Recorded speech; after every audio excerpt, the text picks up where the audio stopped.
കോട്ടയം ഏറ്റുമാനൂരിൽ വിജയസാധ്യതയെ ചൊല്ലി കോൺഗ്രസ് കേരള കോൺഗ്രസ് ജോസഫ് തർക്കം. ഉഭയകക്ഷി ചർച്ചയിലും ഏറ്റുമാനൂർ പ്രധാന ചർച്ചയാവുകയാണ്.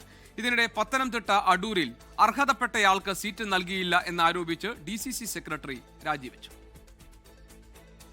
കോട്ടയം ഏറ്റുമാനൂരിൽ മന്ത്രി VN വാസവനെതിരെ കോൺഗ്രസിന്റെ കൈപ്പത്തിയോ കേരള കോൺഗ്രസ് ജോസഫിന്റെ ഓട്ടോറിക്ഷയോ. മന്ത്രിമാർക്കെതിരെ കൈപ്പത്തി ചിഹ്നത്തിൽ മത്സരം വേണമെന്നാണ് കോൺഗ്രസ് ആവശ്യം. ജോസഫ് വിഭാഗത്തിന്റെ സ്ഥാനാർത്ഥിക്ക് വിജയസാധ്യതയില്ലെന്നും കോൺഗ്രസ് ചൂണ്ടിക്കാട്ടുന്നു. കോൺഗ്രസ് മുന്നോട്ട് വെച്ച സ്ഥാനാർത്ഥികളും വിജയിക്കില്ല എന്നാണ് ജോസഫ് ഗ്രൂപ്പിന്റെ തിരിച്ചടി. സീറ്റ് വിഭജന ചർച്ചയിലും ഏറ്റുമാനൂർ മുഖ്യ വിഷയമായി മാറുകയാണ്. ഇതിനിടെ പത്തനംതിട്ട കോൺഗ്രസിൽ സ്ഥാനാർത്ഥിത്വവുമായി ബന്ധപ്പെട്ട് DCC general secretary Babu Divakaran രാജിവെച്ചു. അന്തസ്സോടുകൂടി ആളുകളുടെ ഇടയിലേക്ക് ഇറങ്ങാൻ ഉള്ള ഒരു ആളിനെ പാർട്ടി നിശ്ചയിച്ചു പറഞ്ഞാൽ എൻ്റെ അപേക്ഷ യോഗ്യത ഇല്ല എന്നുള്ള കാരണത്താൽ വെട്ടിക്കളഞ്ഞേക്കും. പക്ഷേ ആ സ്ഥാനാർത്ഥിയെ തന്നാൽ ആ സ്ഥാനാർത്ഥിക്ക് വേണ്ടി ഞാൻ പാട്ടുപാടും. അതേസമയം KM ഷാജിയുടെ കാസർകോട്ടെ സ്ഥാനാർത്ഥിത്വത്തിൽ മുസ്ലിം ലീഗ് ജില്ലാ നേതൃത്വം നിലപാട് തിരുത്തി.